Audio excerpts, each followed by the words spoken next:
Good afternoon, everyone. Welcome to the SpecStorm YouTube channel and or podcast. And this channel is a place to discuss some of the things that have been happening and unfolding in the last few weeks, really here in the US, and we will expand. But rather than go into some kind of long-winded intro, we will just flesh out all of those details as the channel sort of evolves, as this is the first episode.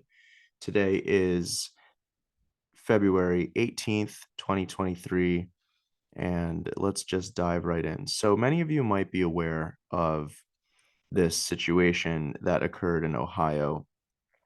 Um, Basically, a train derailed, and one of the cars on the train carried pressurized vinyl chloride. And let's just read some of this article here. Um, so, yeah, and there is a video showing because so you can see these sort of sparks or flames as the train attempted to brake. He's saying 20 miles before it actually derailed. So the official story is that this driver, whatever, there was something wrong with the train and he lost control, and a bunch of different cars derailed, as you can see in this photo, creating an absolute hellscape. And then as these, five of these cars contained pressurized vinyl chloride, a highly flammable carcinogenic gas. So we're talking about an industrial chemical, really one of the worst things that you could get into the environment. Mind you, this happened in a place called East Palestine, Ohio. Odd, it's an odd synchronicity. Anyway, so and then afterwards, the governor Mike DeWine explained the decision to take action to avert widespread devastation. So they decided to conduct a controlled burn here in order to evade an uncontrolled explosion, right? Um, so he decided to vent the toxic gas with a controlled burn. Okay.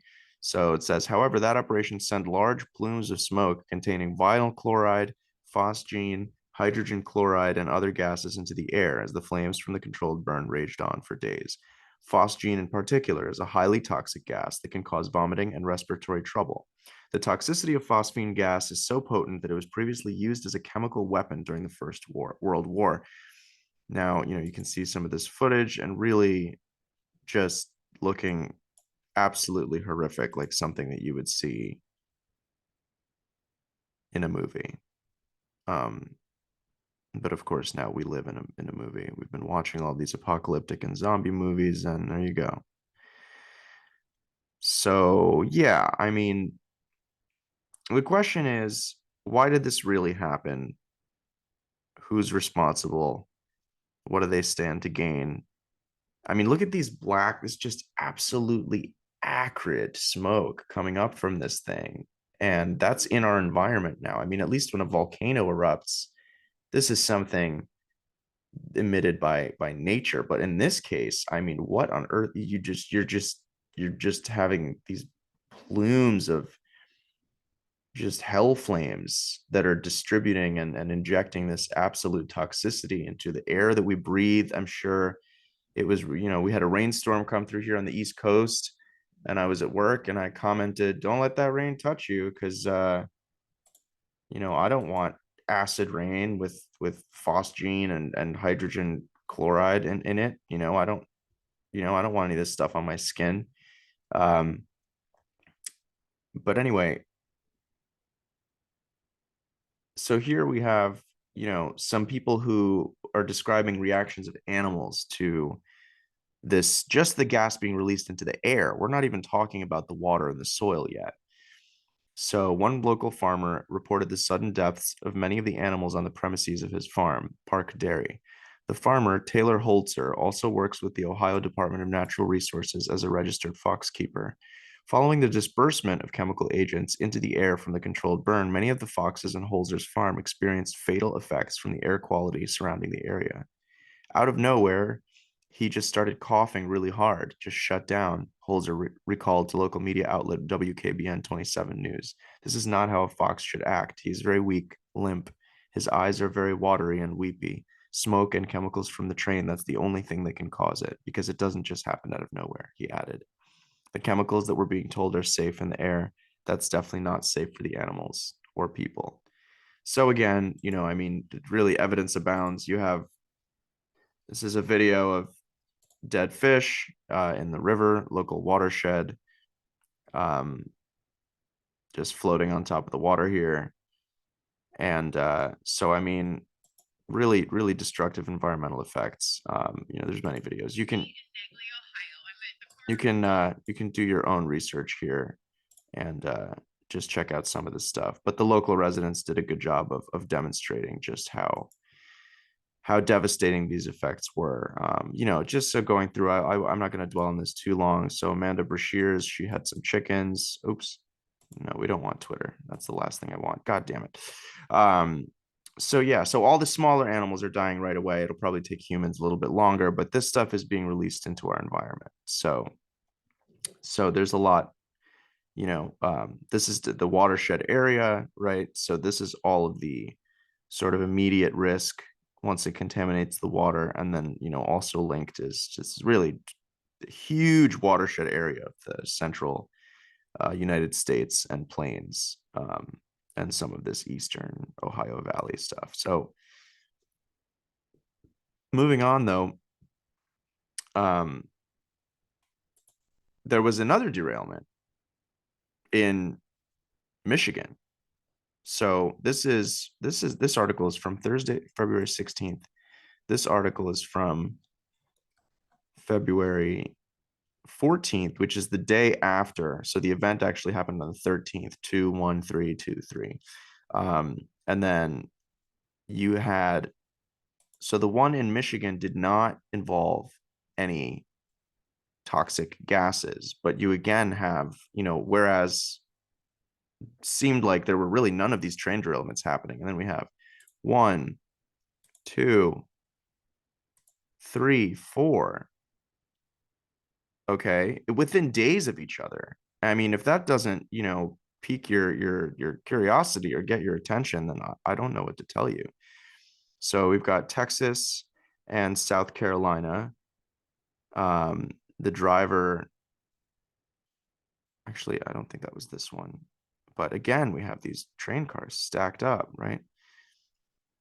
And then you have, give me a moment. Then you have this one in Tucson. So that's up to 1, 2, 3, 4, 5. So you have 5 of these derailments in just a few days, 3 or 4 days of each other. And this one, so I really wanted to focus on this one because not a lot of people are necessarily aware of the one in Tucson. This article is from February 23rd, and it's the New York Post, so take it with a grain of salt, but you take what you can get. So a truck carrying hazardous chemicals overturned on an Arizona freeway Tuesday, forcing nearby residents to either evacuate or shelter in place. Where have we heard that before? The tractor-trailer commercial tanker truck rolled over on Interstate 10 in Tucson just before 2:45 p.m. and began leaking liquid nitric acid, the Arizona Department of Safety said. Red and orange fumes rose over the freeway as traffic snarled in both directions, shocking videos posted to social media showed. The truck driver died in the crash, ADS later confirmed. Officials shuttered I-10 between Rita and Kolb roads and sent out a hazmat alert to people in the area, including students at the University of Arizona. All personnel at the university's research facility, Science and Tech Park, were forced to evacuate due to the hazardous chemical, according to campus police. Authorities advised individuals within a 1-mile radius of the spill site to shelter in place and turn off any heaters or air conditioning units that filter outside air indoors. Well, this strikes a very, very obvious parallel with the situation in Europe, right? Because we're in this energy crisis. I will not go into detail about the origin of that energy crisis because I really want to stick to stick to my guns here, not go into any speculation or any politicization of anything, because that is just going to cause these videos to miss the mark. I really just want people to, I want to foster awareness. That's the goal here. But I have to make this connection because in Europe, that's what people in Germany have been being told all throughout the winter, to turn off heaters. People in Europe told to not use their air conditioning or their heat so that they use less energy. And so it's interesting that we have the same directive coming as a result of this quote unquote random disaster involving these caustic chemicals. So again, it's allegedly for people's safety, and perhaps in this case it is, but it's just interesting that any heaters or air conditioning units, exposure to nitric acid. Okay, so this is from the CDC. So yeah, we know nitric acid is bad and we don't need you for that, CDC. Thank you very much. While residents were quickly evacuated from their homes ahead of the burn. So again, we have a controlled burn, right? So it doesn't seem like this controlled burn is a very good idea in my mind. I feel like you should maybe just try to clean it up, or I don't know, get some activated charcoal or clay for God's sake. I mean, I don't work at the EPA or CDC, nor would I want to, but um, you know, while residents were quickly evacuated from their homes ahead of the burn, pets and wildlife left behind are dying at unprecedented levels. Again, just like in Ohio. Locals there are now worried about potential long-term effects on their own health due to the chemical spill. Of course they are, as they should be. And so, this is sort of an explosion, no pun intended, of these situations happening in a week's time, and this is very concerning. And I did want to. So then there's also this. 2 people killed after Tennessee National Guard Black Hawk helicopter crashes into Alabama highway and explodes into fireball during training mission, Wednesday, February 15th. So, I mean, we're talking about a 3-day span that large, uh, you know, equipment that runs on petrochemical fuel is literally crashing, burning, and exploding into a fireball. I mean, like one after the other, after the other, after the other. So feel free to comment with any potential explanation, natural or otherwise, that you feel could account for this burst of these events. I don't necessarily have one other than, perhaps there's some hidden hand here. 2 people have been killed after a Tennessee National Guard Black Hawk helicopter crashed in a fireball on an Alabama highway while on a training mission. The UH-60 Black Hawk military helicopter exploded into a huge fireball on Highway 53 near Harvest at 3:30 p.m. Eastern Time Wednesday. U.S. officials confirmed to the Associated Press that the 2 people on board were killed after the aircraft slammed into the ground on the median of Highway 53 near Burnell Road in the town of Harvest, about a half-hour northwest of Huntsville. Footage from the scene showed thick, black smoke billowing from the crash site. The fire was quickly extinguished. No survivors. Unclear whether the chopper in question was stationed and who was on board. That's interesting. Don't they normally account for that type of stuff? The Madison County Sheriff's Office said the helicopter exploded on impact and was burning when firefighters arrived, adding that it's a pile of rubble. So that's another theme that seems to be happening here, is the pilots and or drivers are often deceased when whoever makes it to the scene. Therefore, they can't be asked for their side of the story. They can't share their experience of what happened, what led up to the crash. Let's see. Redstone Arsenal is a United States Army outpost in the sense of designated place adjacent to Huntsville in Madison County.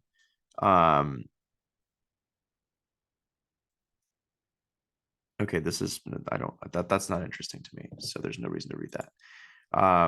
I did want to briefly look at, I'm just gonna scroll and talk. So this is the Society's Child section of this site that I like to use for news. And listen, no source of news is perfect. They all, they all have their issues.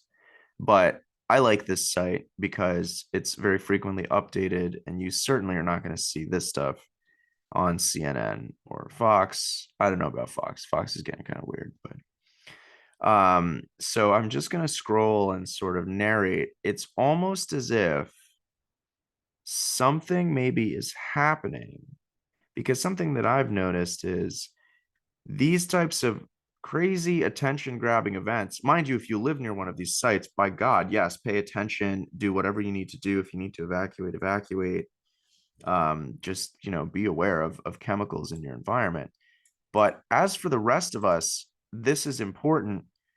But I would venture a guess that the timing and the explosivity and the attention grabbiness of this event is perhaps maybe trying to distract us from something. Like maybe something is being made public that we're not supposed to look at, almost. Maybe something we maybe heard about before, but we never quite focused on because the news kept kind of bombarding us with all of these things. But it's all about what we're not supposed to pay attention to. Of course, I won't speculate on specifically what that might be. It's really anyone's guess. And I mean, who knows, right? No one knows. We don't know. We don't know anything. But if you want to sort of brainstorm on your own time and tinker around on the internet, um, then maybe you could figure out what could have been happening, perhaps even throughout the last 3 years, um, that we are not supposed to pay attention to. So I think that's enough for first video. Please like, comment, subscribe. If you have any feedback, just let me know. I'm very open to the direction that this channel can go in. And I have lots of different interests and sort of foci that I like to talk about. And I'm really trying to limit myself here to prevent this video from being too long. But I'm very much open to suggestions, and I'm very excited for the growth and thriving of this channel. So once again, please like, comment, subscribe.